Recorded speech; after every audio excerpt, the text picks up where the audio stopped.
Hi guys, welcome to Making Joyful Journals. I'm Anna G. Today we're going to be finishing up this lace and denim journal, and I'm going to be showing you how I sew in the signatures. Again, this is something that I don't do very well on camera, but what I did do is that I made sure that all of my pages and my signatures were attached really well to each other. That's why I have all those blue pins, not safety pins, clothespins, holding the signatures together. And then I did make the holes using an awl, and the awl is a very thick awl, so it made rather large holes, which is great because it allowed me to find my targets much more easier than if I had a tiny hole trying to get a big needle through that with the thread. And I'm using some very light gray embroidery thread. It matches really well. I was really surprised. I used gray thread in sewing the fabric cover as well because I didn't want it to be stark white, and I didn't want to use like a dark brown or black. So I thought gray would be, a nice match. It looks almost invisible on the side where the denim is. So it was a good choice. So I'm putting in a 3-hole pamphlet stitch, and I added 3 different ties to it. I had 3 different knots here. The first one was I think it's called a surgeon's knot, and then I did a couple more to finish off the square knot. So there is the first signature. And, I kind of worried about, did I put it in upside down? And, the worst thing that would happen is that I have to actually cut it out and do it again. But thankfully, I did put it in the right side up. And then here I'm just showing you that I used approximately 3.5 lengths of the signature to get the length of my string. But, there are a lot of awesome crafters here on YouTube that can probably give you an even better explanation of how to make a pamphlet stitch. So you want to check those out as well if you don't see what you're needing here as far as how to do a pamphlet stitch. Now, what you're seeing here is that I'm putting this in very loosely. And that was partly because I wanted to make sure that my thread was not going through the nice trim that I had put there on the spine. And see how loose this is? And I'm going to show you how, once I get the needle back through the very beginning, the middle hole, there it goes. Okay, there it is. And I'm just going to slowly tighten the strings, not yanking them to the point where I'm going to be cutting the paper, but enough to get the strings to be really taut. And I even check on the back side and the outside of the spine to make sure that the strings are taut as well.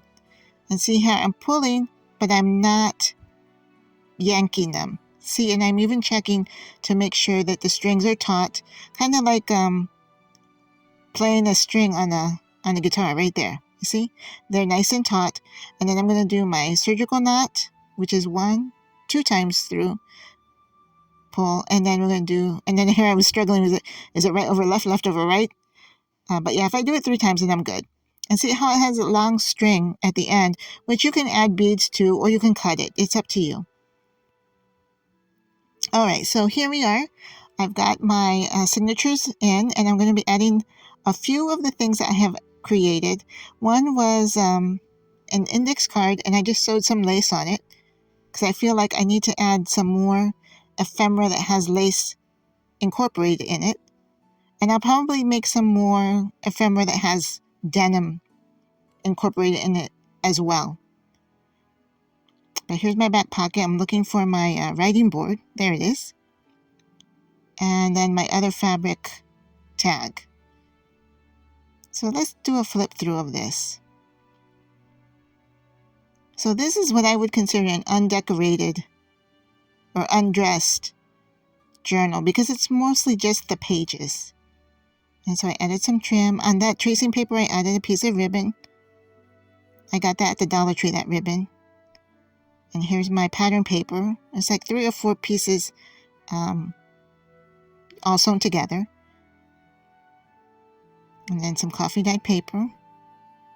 Here's another one where I added that ruffle, fabric ruffle. Here's my center of my signature. And those you can either have them hang at the bottom or you can have them hang at the top. It's up to you. Yeah, and with the 3.5 length of the signatures, the length of the string, I think it gives you enough that if you wanted to put beads, you can. So I'm really happy with how this is coming along. I know it took me a few, I think it was the very beginning that had me stumped. And I think it was more my fear of my sewing machine breaking down on me, because I know that denim is really hard to sew through. But I had purchased some leather needles, sewing needles, and I think that helped. And that was a napkin that I actually just glued with a stick glue on some cardstock.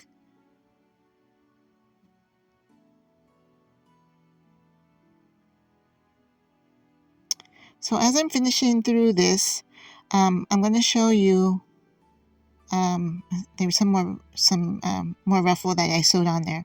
I like to use the zigzag stitch because, as I had mentioned in another video, I feel like it looks nice on both sides of where you sew.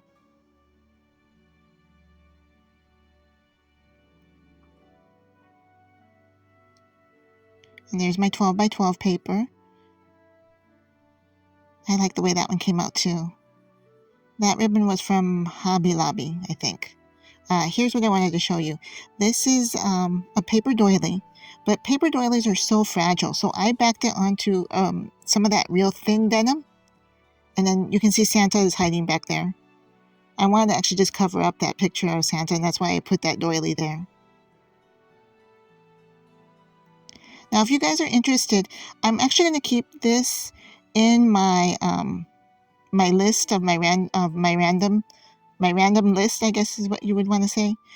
And hopefully I'll pick the number again for the denim lace journal so that I can work on the decorating of it.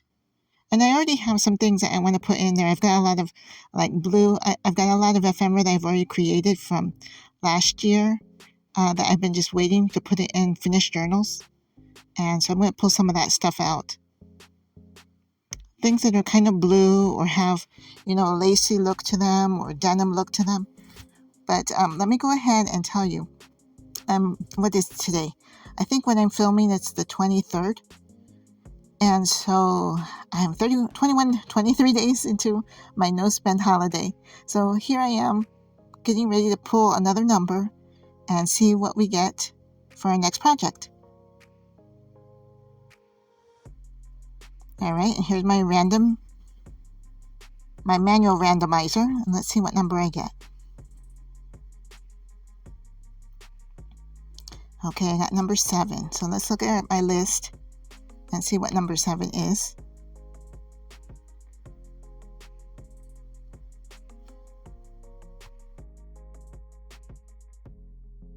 It's the denim lace journal again. Okay, no, I need to take a break from the denim lace journal. Let's pick another number. What are the odds that I'm going to get the same number again? I better not get 7 again. Okay, I got number 2. Let's see what number 2 is all about.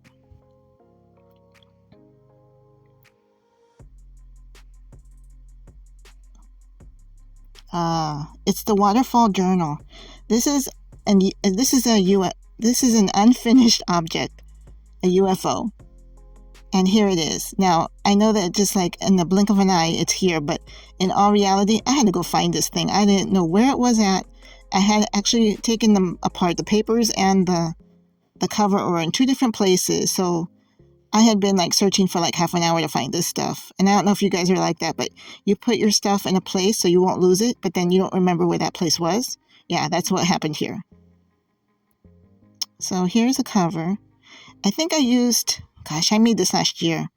23, maybe it was 2022. This is actually a wood piece that I got from Dollar Tree. It was in their garden section. And I just used metallic markers to color it in. And I want to use this paper pad to pick my inside cover pages. And then I've got these are some of the offcuts, as well as a couple of other papers and a paper napkin that I had. I think that's on book page. And so this is more of an eclectic look. As you can tell, the outside is all different colors. The inside is all different colors. So, yeah. So this is a waterfall journal because see how the pages are staggered? You start off with the first page is a very short page, but by the time you get to the very back, it's a long page. And although the last page should be the longest page, somehow it wasn't. So I had to fix that. I'm going to have to fix that. So as you can see, this was actually a tag, a wood tag, and it had a hole in the top. And I just took some plaster and filled it in. And then I had some sandpaper from Dollar Tree also and just sanded it smooth. And here is the outside cover. It was made with a cereal box, I think. Okay, so here I had some major, I want to call it analysis paralysis. I mean, I was going like through every page thinking I could use this page, or maybe I can use this page. And then I spared you the pain of watching that because I was looking at 7 different papers and then I narrowed it down to 4 and then finally 2. And here, this was my final choice. Which this was probably one of my favorite from the very beginning, but I don't know what my problem was. And here you can see me still having issues of trying to do my sizing. And I don't know what made me think I had to do this with the paper face down. I don't know. You ever have one of those days where it's like, gosh, nothing is coming out right? Or the way, my way of thinking was so skewed for some reason. But I finally got it all figured out. And here I measured for the width. And here I'm measuring for the height. And let's do that for the other side. So of course this piece is going to be much bigger because the back of the journal is much bigger. So here's the width. And I forgot about the height. Oh, brother. Okay, so anyways, I'll let you continue watching. I'm hoping you're enjoying this series. Thank you so much for continuing to watch and support my channel. Let me know that I'm on the right track here by putting a thumbs up. If you see that somewhere on YouTube, there should be a place where you can put the thumbs up. Click on that. I really appreciate you taking time to do that. I'm hoping you're having a wonderful beginning of the summer. And I'm going to try to offer some type of video at least once a week, if not more. And even though I am not spending any money, I still go to Dollar Tree to go look at the stuff.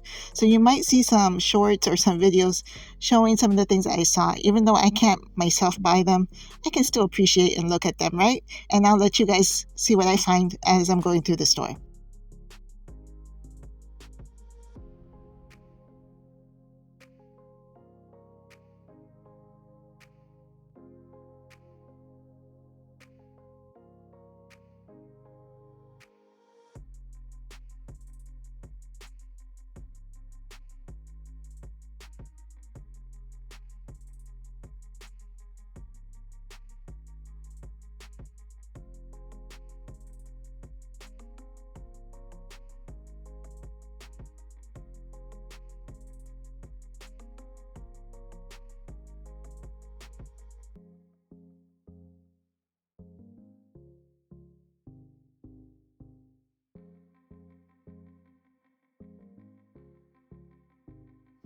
So until I see you next time, take care, God bless, and see you in the next video.